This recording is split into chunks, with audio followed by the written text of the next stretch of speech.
Hi guys, हमारे channel ज्ञान सागर में आपका स्वागत है। तो दोस्तों, आज हम आपका फिजिक्स से परिचय कराएंगे। कोशिश रहेगी, पूरा प्रयास करेंगे कि आपको जो इसका परिचय होता है वो हम पूरी तरह आपको समझा सके और बता सकें। दोस्तों, फिजिक्स क्या है? ये दो चीज़ों के आधार पर बनी होती है। एक होती है हमारी साइंस, दूसरी होती है हमारी टेक्नोलॉजी। देखो, साइंस ये कहती है कि विज्ञान में प्रकृति के नियमों का अध्ययन, यानी कि देखो, प्रकृति के नियम का मतलब होता है कि जितनी भी क्रिया होती है, मनुष्य हो, पेड़ हो, जात और पशु हो और पहाड़ हो, जितने भी हमारे जो भी हमारे चीज़ें पाई जाती हैं, इन सभी में क्रिया होती है। जीव जंतु सभी में वो क्रिया होती है, वो प्रकृति द्वारा होती है।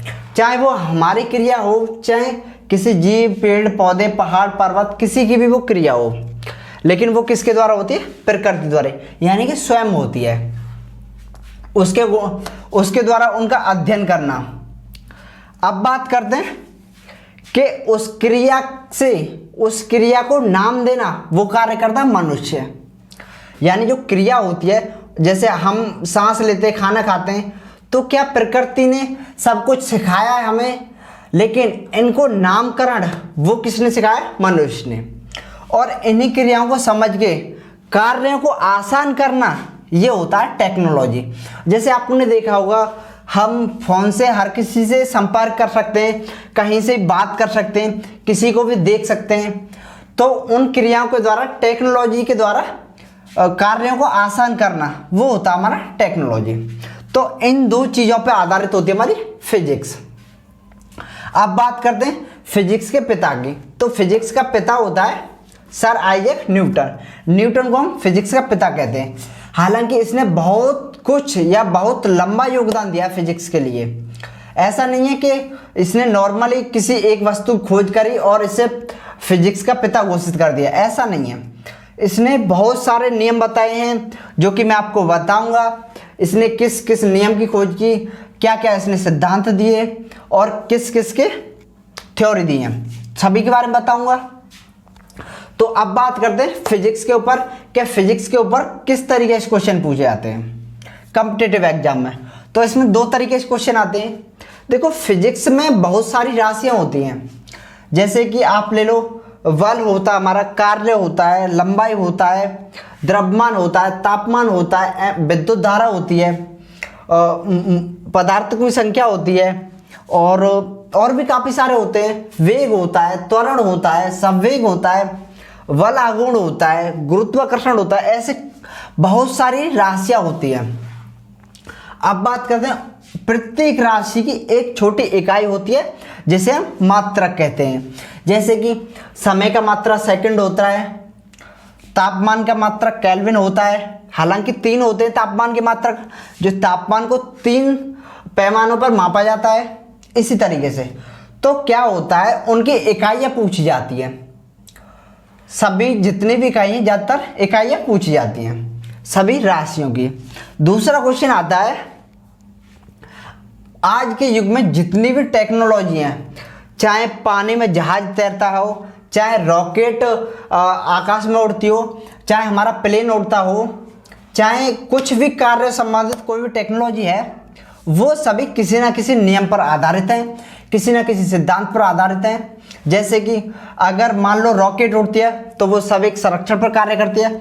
मनुष्य अगर चलता है, तो वो गुरुत्वाकर्षण बल के तहत और घर्षण बल के तहत चलता है। इसी तरह जितनी भी टेक्नोलॉजी है, आखिरकार जैसे मनुष्य अपना संतुलन बनाता है, तो वो भी एक नियम पर आधारित होता है। तो जैसा कि मैंने आपको बताया, जितनी भी टेक्नोलॉजी है वो सभी किसी ना किसी नियम पर आधारित होती हैं।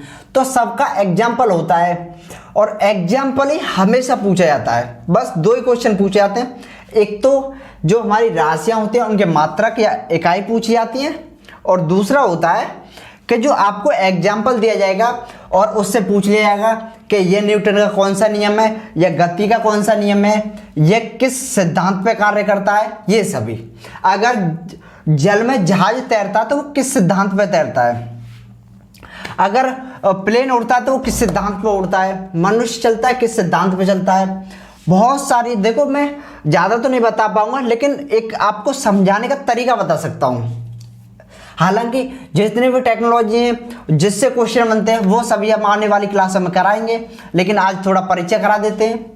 तो जैसा कि अब हम आपको थोड़ा लिखा देते हैं इसके बारे में। तो उम्मीद है आपको थोड़ा समझ में आया होगा कि दो तरीके से क्वेश्चन आते हैं और दो ही आधार पर फिजिक्स को बांटा गया है। तो देखिए फिजिक्स,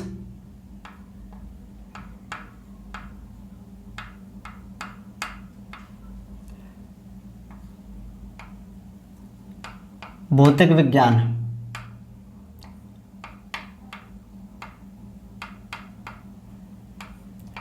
भौतिक विज्ञान की जो शाखा होती है उसे हम फिजिक्स कहते हैं या फिर भौतिक विज्ञान को ही फिजिक्स कहते हैं। अब बात करते हैं इसके पिता की। तो देखिए जो फिजिक्स है उसका पिता हम सर आइजैक न्यूटन को कहते हैं।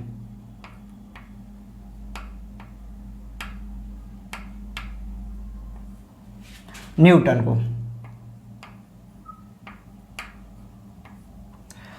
अब बात करते हैं जो न्यूटन था इसने बहुत सारे नियम दिए थे।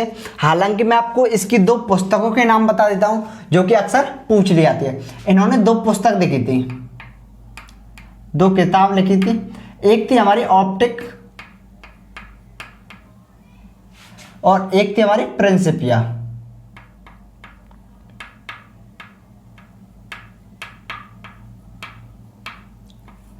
इसने दो किताब लिखी थी जो कि मैंने आपको लिखा दिया।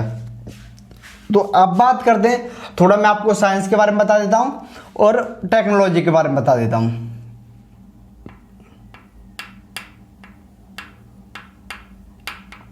साइंस यह कहती है विज्ञान में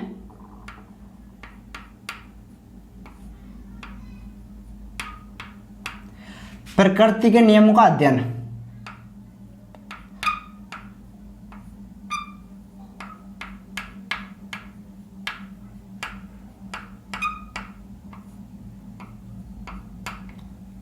अध्ययन। पहले तो हमें प्रकृति के बारे में जानना होता है कि कौन सी क्रिया किस तरीके से होती है और उस क्रिया के खिलाफ हम कुछ कर सकते हैं या फिर नहीं कर सकते। दूसरा होता है हमारा टेक्नोलॉजी।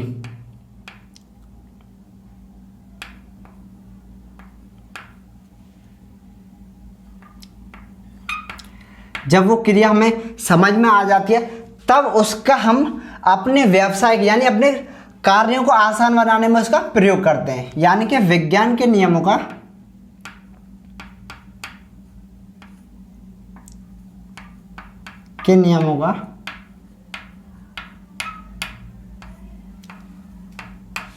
व्यावसायिक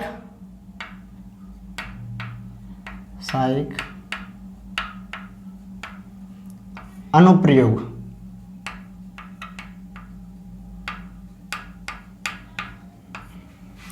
इन दो पे आधारित होती है हमारी फिजिक्स। तो दोस्तों अब चर्चा करते हैं जो हमारे न्यूटन हैं, जो फिजिक्स के पिता कहे जाते हैं, इन्होंने किस प्रकार कौन कौन से सिद्धांत दिए और किस किस के बारे में परिभाषा दी है। तो न्यूटन की खोजें। तो देखिए, तो पहले तो उन्होंने सबसे पहले की थी बल की परिभाषा दी थी। बल परिभाषा।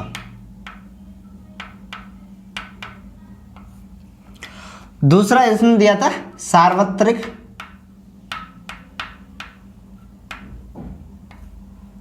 गुरुत्वाकर्षण सिद्धांत।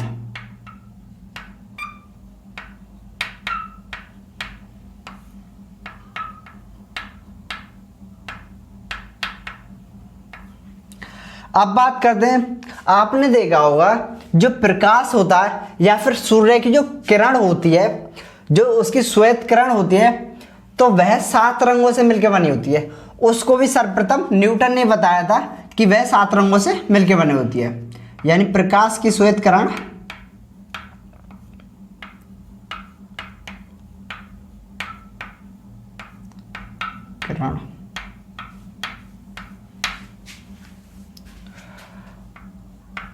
7 रंगों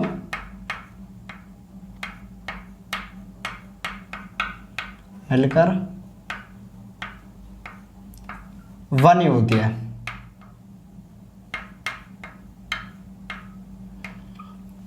अब बात करते हैं इसके और नियम की। इन्होंने द्विपद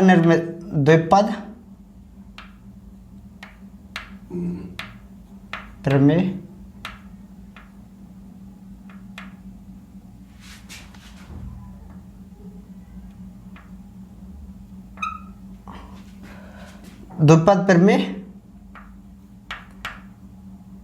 द्विपद प्रमेय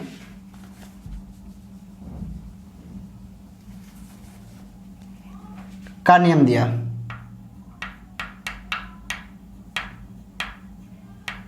अच्छा, अब बात करते हैं, इन्होंने प्रकाश का कड़ी का सिद्धांत दिया था। प्रकाश का कड़ी का सिद्धांत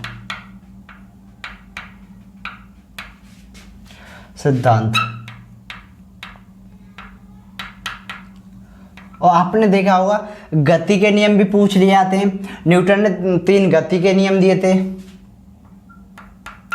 गति का नियम थोड़ा सा यहां लिखा देता हूं। और इन्होंने गणित अवकलन सिद्धांत दिया था।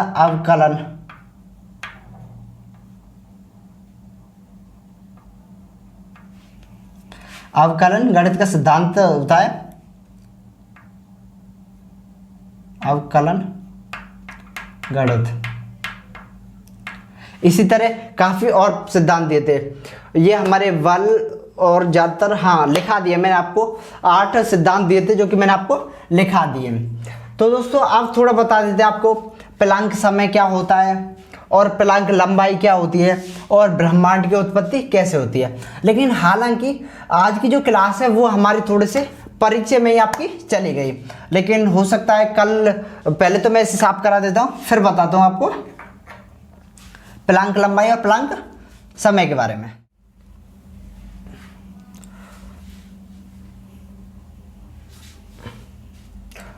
हाँ तो दोस्तों, जैसा कि मैंने आपको बताया था, न्यूटन ने बहुत सारी खोजें की थी, बहुत सारे सिद्धांत दिए थे, तभी न्यूटन को फिजिक्स का पिता कहा जाता है।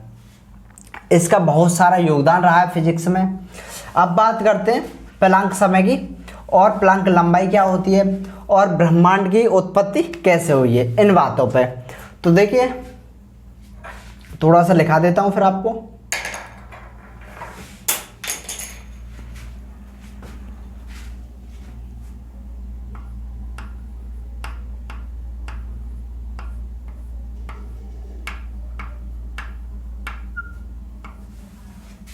प्लांक समय और लंबाई।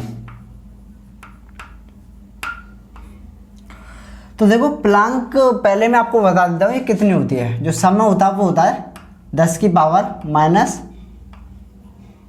43 सेकेंड, और जो लंबाई होती है वो होती है हमारी 10 की पावर 60 मीटर। 10 की पावर माइनस 60 मीटर होती है। अब थोड़ा बता भी देता हूँ इनका मतलब क्या होता है। देखो जो प्लांक समय होता है वैसे कहा जाता है, हालांकि क्वेश्चन ऐसे ही पूछ लिया जाता है आपसे कि प्लांक लंबाई क्या होती है, प्लांक समय क्या होता है, लेकिन इनका मतलब ये होता है जब दुनिया बन रही थी वह न्यूनतम समय जिसमें फिजिक्स के सारे नियम प्रभावी हो जाएं। लिखा देता हूं,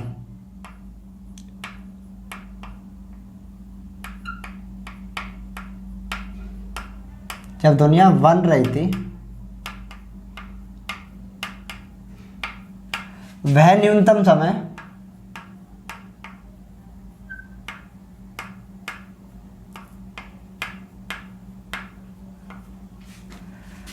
जिसमें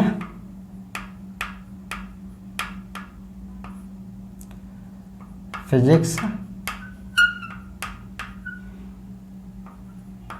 के सारे नियम प्रभावी हो जाएं।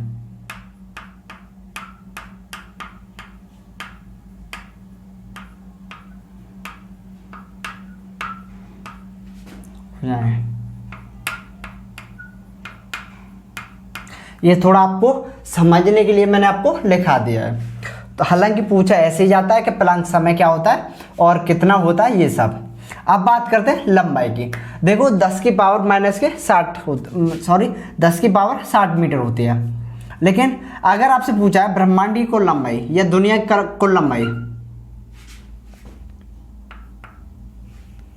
ब्रह्मांड की कुल लंबाई इस तरीके से पूछा है तो क्या क्या बताना आपको?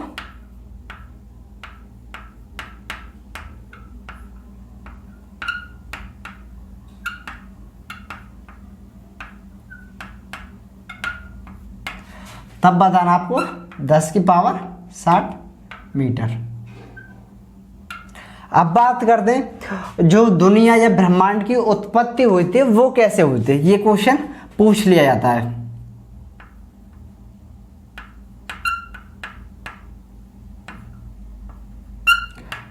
उत्पत्ति, तो ब्रह्मांड की उत्पत्ति हुई थी बिग बैंग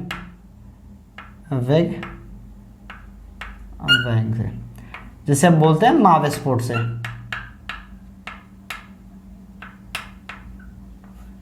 तो ब्रह्मांड की उत्पत्ति हुई थी महाविस्फोट से। दोस्तों आज हमने परिचय कराया है फिजिक्स का और थोड़ा थोड़ा आपको समझा दिया है।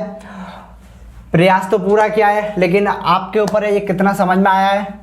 तो चलिए कल हम आपको इससे अगले टॉपिक के बारे में बताएंगे। आज तो ज़्यादातर हमने परिचय ही कराया है और कोशिश करेंगे आपको बेहतर तरीके से समझाने का प्रयास करें अगले से।